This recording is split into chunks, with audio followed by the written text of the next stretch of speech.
नमस्कार. आपण पाहत आहात महाराष्ट्र न्यूज 24. आजची महत्त्वाची बातमी सोलापूर शहरातून.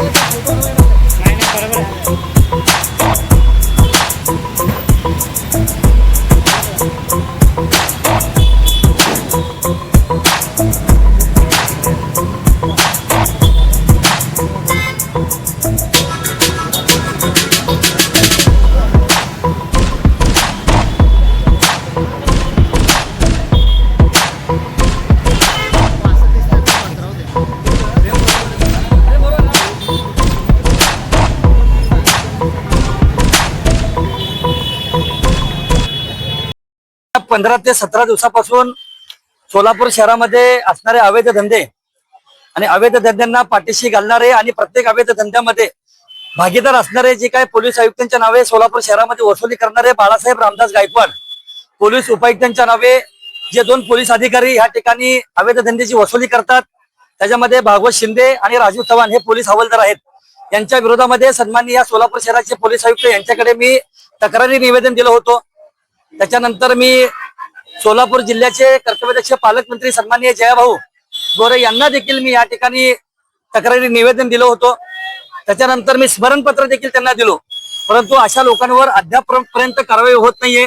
आज सोलापूर शहरामध्ये पोलीस आयुक्तालयापासून पोलीस आयुक्तांच्या अवतीभोवती जवळजवळ फक्त 100-200 मीटरच्या अंतरावर सगळे अवैध धंदे त्या ठिकाणी चालू आहेत आणि हे म्हणतात अवैध धंदे बंद आहेत.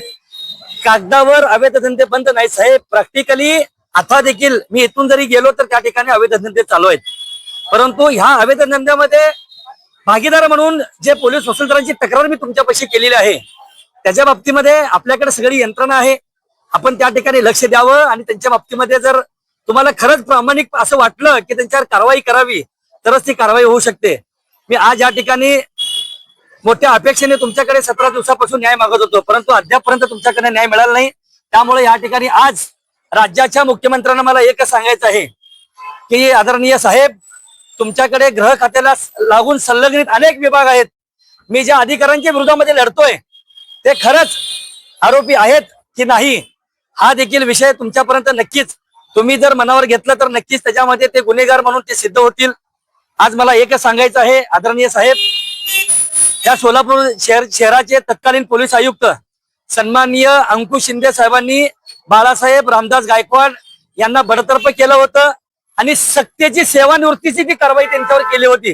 परंतु राजकीय बळाचा वापर करून हा अधिकारी काळ्या पैशाच्या जोरावर पुन्हा एकदा सेवेमध्ये येतो. पुन्हा एकदा ह्या सोलापूर शहराच्या पोलीस आयुक्तांच्या नावे करोड रुपये दर महिन्याला गोळा करतो. नेमकं ह्या गृह खात्याचं ह्या महाराष्ट्रामध्ये नव्हे, महाराष्ट्रामध्ये जर चाललंय त्याचं काही देणं घेणं नाही, परंतु या सोलापूरमध्ये नेमकं चाललंय तरी काय हा प्रश्न निर्माण झालेला आहे. गृह खातं म्हणजे एखादी संस्थेसारखं हे गृह खातं झालेलं आहे. एखादा अधिकाऱ्याचा परफॉर्मन्स बघितला जातो. एखादा अधिकारी जर चांगलं काम केलं तर त्याला एक्सटेन्शन दिलं जातं. एखादा अधिकारी चांगलं केलं तर त्याचं प्रमोशन केलं जातं. परंतु 2 ते 3 महिन्यामध्ये या सोलापूर शहरामध्ये 12 15 मर्डर होतात आणि असे कामगिरी असणाऱ्याला देखील तुम्ही या ठिकाणी एक्सटेन्शन देता. एखाद्या संस्थेसारखं ग्रामीणचा शहरामध्ये येतो, शहराचा ग्रामीण मध्ये जातो. नेमका हा गृह खातं म्हणजे काय, आपल्या काचा कोड्याचा धंदा चालू झालाय का, अशा पद्धतीचा प्रश्न या सोलापूर शहरामध्ये उपस्थित झालेला आहे.